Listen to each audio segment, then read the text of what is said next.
KMU25 here. I want to talk about the Universal Kids Network, formerly known as Sprout, formerly known as PBS Kids Sprout. Let's grow.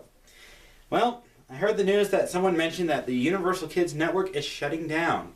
Clearly, they didn't quite listen to when I made that video back in 2021. But that's just how things are.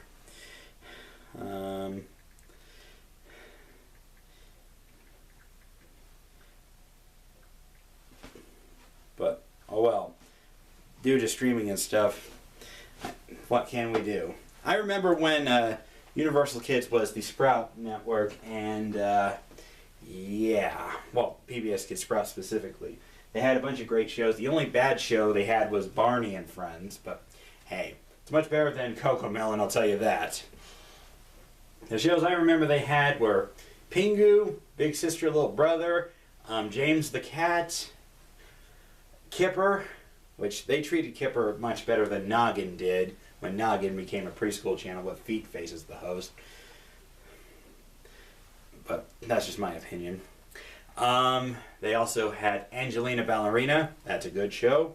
There was also Teletubbies, Caillou. Okay, well, there may have been more than one bad show, but at the time, I thought those shows were okay. Oh, and Sagwa was there too. Can't forget Sagwa. Trying to remember what else was on that channel at that time. Sesame Street was there. I'm just going by memory, just so you know. And if I forgot one show, I'll put it in the description or in the comments. But yeah, then in 2011, they became the Sprout Network. They dropped PBS Kids from the name because Hit Entertainment took most of the rights to the channel, and they also added more shows at the time. They added Bob the Builder. They added... Oh, I almost forgot about Thomas and Friends. Can't forget that, because I know one person would be shouting at me in the comments saying, "You forgot Thomas!" Well, at least one person to be exact, but yeah. Good thing I remembered before it was too late. Yeah, and hearing these Universal Kids rebrand at that time, I thought, big deal. And I thought the rebrand was okay because Universal Kids, they brought us two game shows. They brought back Beat the Clock, which I love that show. Then they also created a game show similar to Silent Library called The Noise, and The Noise was a great game show. I don't know why the people at Universal canceled it after one season. It was a brilliant show, and that's something they should have kept. They also started rerunning Totally Spies on the network and a bunch of other stuff. I wish they put Martin Mystery on the lineup, but I guess nobody cares about Martin Mystery. But you can't win them all. And speaking of Totally Spies, Cartoon Network's bringing back Totally Spies, although I think you can stream it on Max as well. So how do I feel about Universal Kids shutting down / PBS Kids Sprout? I'm kind of sad about it because when it was PBS Kids Sprout, it was a good channel. When it became just Sprout, it was alright. Then when it became Universal Kids, at the time I didn't care, but looking back at it, I thought they were going to make some good changes, but unfortunately they were more bad, and yeah. I'm still angry at them for canceling Beat the Clock and The Noise, so I can't believe I'm saying this, but serves them right for canceling two great shows. And now I want to get to the second part of this video, and that is the Discovery Family Channel. And let me just say, I still want the Hub Network back. Or Discovery Kids, even though most people are going to write in the comments saying, "Oh, they're not going to bring back the Hub or Discovery Kids." And I say this kindly because Discovery Family, well, the good news is they're adding more programming, Warner Brothers animation programming. They're airing Sylvester and Tweety Mysteries, the Smurfs, Baby Looney Tunes, and they started adding Steven Universe, a decent Cartoon Network show. I'm glad they did not choose Teen Titans Go. I won't go over why. But here's where the bad comes in. One person mentioned on a post, I don't know if it was Twitter or Facebook, but they said at some point at the end of March, or the beginning of March, they're going to take off all the Hasbro programming. No more Pound Puppies, no more Lil's Pet Shop, and no more My Little Pony Friendship is Magic or Equestria Girls. They already gave Hanazuki Full of Treasures the the boot, and that is a big red flag in my opinion because Hanazuki was a great show. And now I'm starting to wish the Hub Network would come back, even if Universal Kids had to rebrand to the Hub Network. Or Discovery Kids. And I didn't have much memories of watching Discovery Kids back in the early 2000s. I didn't start watching it until 2005-ish. And since 2005, I was mostly watching shows like Tracy McBean, Tuttenstein, Kenny the Shark, Time Warp Trio, Trading Spaces Boys vs. Girls, Flight 29 Down, Endurance, which is basically the American version of Raven, if you ever watched that British BBC or that CBBC show in the UK. It's similar to Raven. Then there's also Darcy's Wild Life, played by Sarah Paxton. Most people would probably remember in the movie Aquamarine, but this was her starring role before she starred in that movie. Then there was also, trying to remember, Growing Up Creepy. It's about a person who was raised by insects. Then there was also, trying to remember, Grossology. It was an alright show. Then there was, trying to remember what else Discovery Kids had. Oh, and let's not forget Ready, Set, Learn. I made a top 5 Ready, Set, Learn video, and the list hasn't really changed. But most of the programming I saw was on the TLC network. I remember the Sabums, Peep in the Big Wide World. Wow, I can talk. Todd World, that one was alright. High Five, which was from Australia, although we had our own cast. And the Australian version is better. Nothing against the American cast. Balamory, which was from the UK, from CBeebies. Then there was also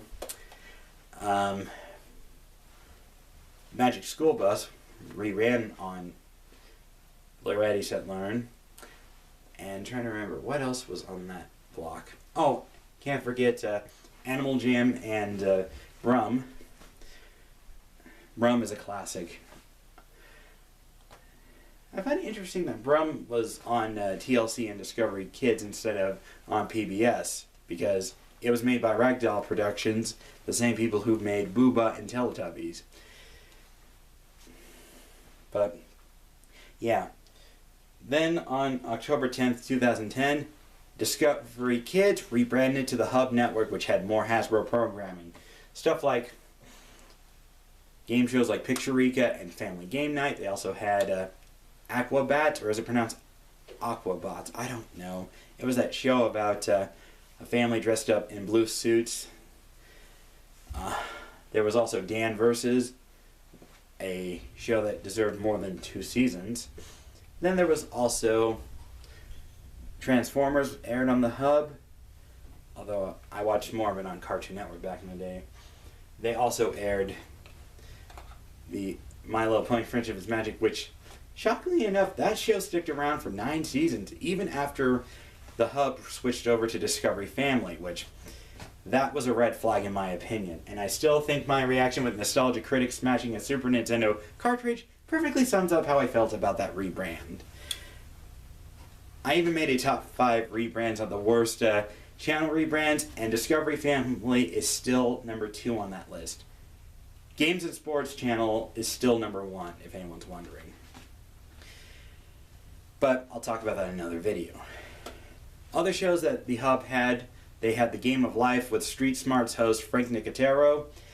They also had Scrabble Showdown, worth checking out. It's probably the second best Scrabble game show. I think most people are going to say the original one with Chuck Woolery is the way to go.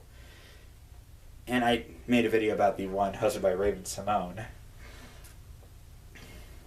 Other shows that the Hub had that were original. Little's Pet Shop, the 2012 reboot, most people didn't like, but I actually thought it was good. There was also that Strawberry Shortcake show. I only saw 1 episode. It was alright. I'll just say, I'm probably going to get a lot of haters by saying this, but Strawberry Shortcake looked better in that reboot compared to the original. I'm not going to go over why. That's a little TMI there. So, And not to mention, the Hub Network was also airing classics like the original Batman TV series. They were also airing Laverne and Shirley. They were also airing Alf, which, let me just say, those are great classics. They probably had other shows also, but I remember watching Laverne and Shirley for the first time on the Hub. Luckily, they moved most of those shows over to the MeTV network, which, unfortunately, Dish Network does not have MeTV. Dish Network, put MeTV back on your lineup, please. I'll probably save that for another video, but yeah. When the Hub rebranded to Discovery Family, that's where the channel went downhill. They started airing these boring-ass Discovery shows, well, and some Team TLC shows, like you got Cake Boss, What Not to Wear. Chopped is okay, that's the only exception. New House, New Life, Ultimate Cake Off, Buddy's Bakery Rescue, Kitchen Crashers. Yeah, mostly in Food Paradise, Kids Baking Championship, a Food Network show, Cake Wars. Yeah, those shows being reran on Discovery Family, which I don't even know why they didn't put Cutthroat Kitchen on this channel. That was a show I always loved watching with my mom before she passed on in her sleep.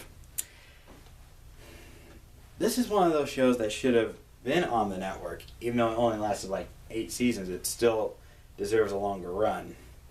But anyway, with the whole Discovery Family removing Hasbro content, yeah, that's a step in the wrong direction.